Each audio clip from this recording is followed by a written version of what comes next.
This will be a quick video on how to test a stator on a Honda Rancher 420. This is a 2013 model. And then also how to remove the stator. So on your stator, you're going to have a plug-in. It's like this. It's round. It's got 5 wires. It's got 3 yellow wires, and then you got a green and a blue and white. You're going to test ohms between the 3 white wires. There should be less than 1 ohm on each wire compared to each other, and should be 0 ohms from each white wire to the ground, which touching the frame. This one was fine in between each wire, but when I grounded, or when I ohmed between the wire and the ground, it failed. So pulled the cover off, and if you look at that stator, it's burned right there to where it's shorted into ground. So this stator is bad. I've got a new one from Honda here. That's what a new one looks like from Honda. Comes with a pickup coil. You got there. That's the part number if you need the number. Okay, to remove the stator, you need to pull off the seat, which is there's a lever back here, I'm sure you know. And then disconnect the battery so you don't have any computer problems or you don't short anything out. Pop off this cover, it just pulls out. Nothing tricky about there. This other one, you just got those push connectors. You got to pull all of them out, and then on the front there's one on the back side. Right up in here you got to take off 2. And then you've got 2 bolts here, a bolt here, and then you got your little piece. Looks like those that come off, and then this pulls off out of here like so. Got that off, and then I also recommend pulling off that bottom shield. There's 2 pieces. There's a front and the back. There's that piece, and then this piece right here. This is the cover to your air filter. I just have it holding bolts. So all these bolts here are holding that cover on I just showed you. So that cover has, just count from here, 1, 2, 3, 4, 5, 6, 7, 8, 9, 10, 11, 12, 13, 14, 15 if I counted correctly. And then the one here is short, and the one down here, right here, is extra long. So you gotta make sure the extra long one goes here, and the short one goes right here where the starter is. And that's the starter gear, and it will pull out, so you gotta be careful. And it goes in like that if it falls apart, just so you know. And then that's for your reverse, I believe. When you click in your reverse, it knows where it's at on your sensor, or I guess not your reverse, but which gear you're using. There's a sensor back there. I don't know if you can see that sensor right there. And then you have a shaft that goes here, and then there's a cover right here that goes right there. You don't need to pull that cover off. I was just trying to see what was back behind there. And you've got 1 wire that goes right here, and then I'll show you underneath what you gotta do too. So when you do it, I recommend pulling off the 2 bolts that go here. There's one on this side, one on the other side. That way you can move that engine around. You don't have to pull the engine out to do it. And your drive line would be a lot easier to pull off too. If you look here on your drive line, let me get this light lined up. On your drive line, it's got this coupler that goes in between, and it's got a spring inside there to where it can move in and out. It's better if you have someone to help you to kind of move the engine back. These are kind of a pain in the butt to get out, but if you can do that, it makes it easier. And then the back one is that there, and it goes back and hooks onto, I don't know if you can see that very well, the brake piece there, that rotor.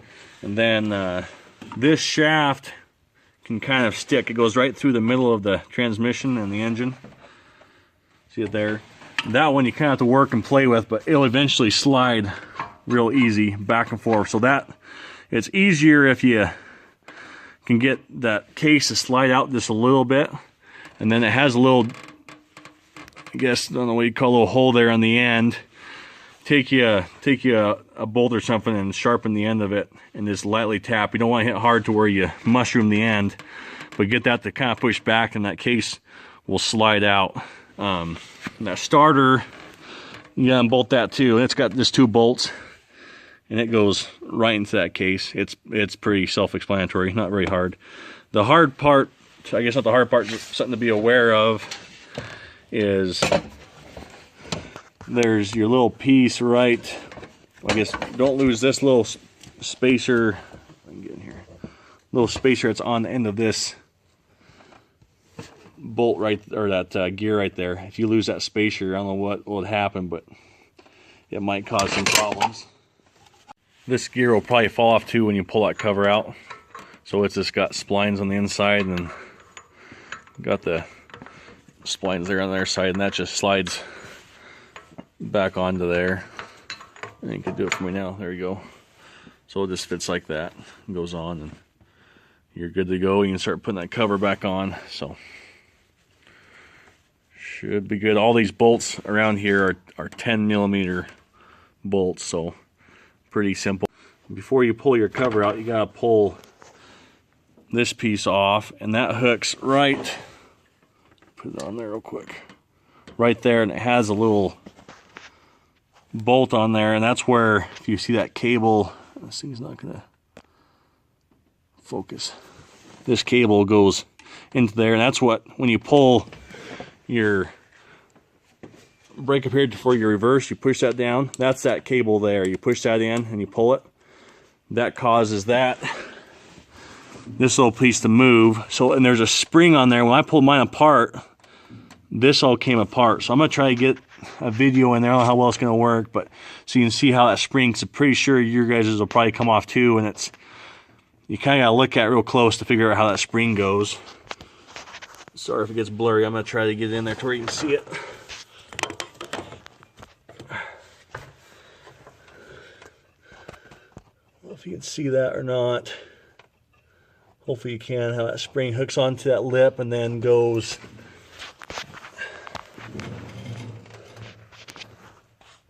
right up onto that edge there. Hopefully that you can see that somewhat. This is kind of a better view of what that looks like up in that casing. Okay, you see that spring? How it goes around that lip and then up around that lever. It goes up inside that hole. You got like that that pipe piece coming out with a cut, like you can put a flathead screwdriver in there. That's where that piece I showed you for that your gear selection goes. It slides into there to on that sensor. So that's how that goes.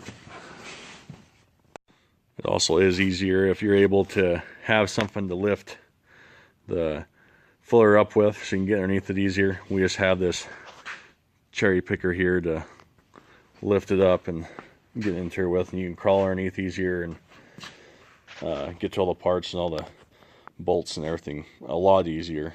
The bolts that go here, this right here, it's got a big spacer and then a metal washer with rubber on the ends. That's what holds all that together. So that's exactly how it sets up.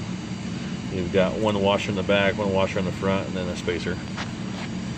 And your wiring all comes down from around the case and right up into here.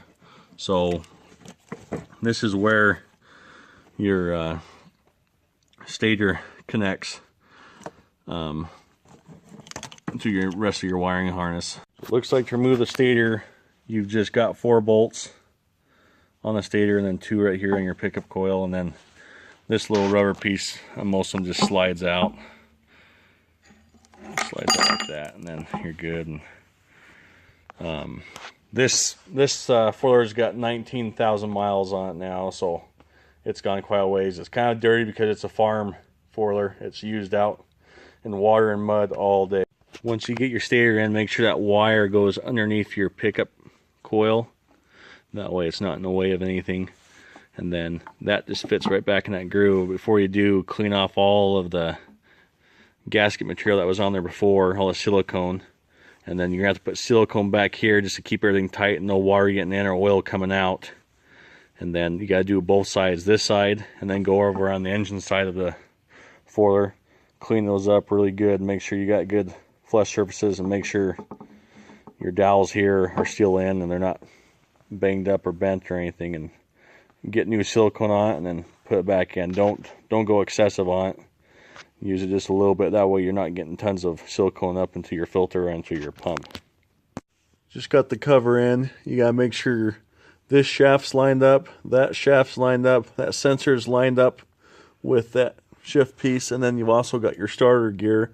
And we've had the starter gear on backwards. The smaller gear goes towards the front of the engine, and the bigger gear goes towards the back. The bigger gear is what sits on your starter here. So make sure you get that on backwards, or make sure you get it on right, not backwards, otherwise you're going to be pulling it back apart.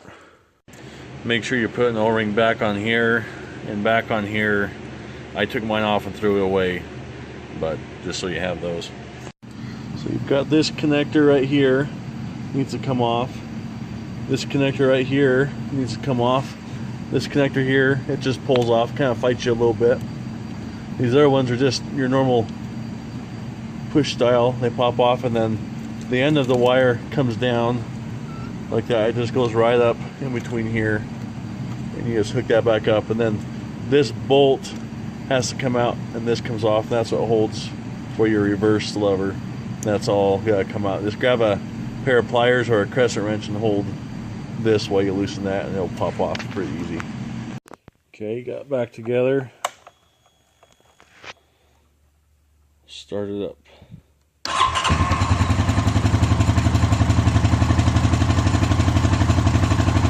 Okay, and the stator's working. We're getting 14 some volts, so we're good to go.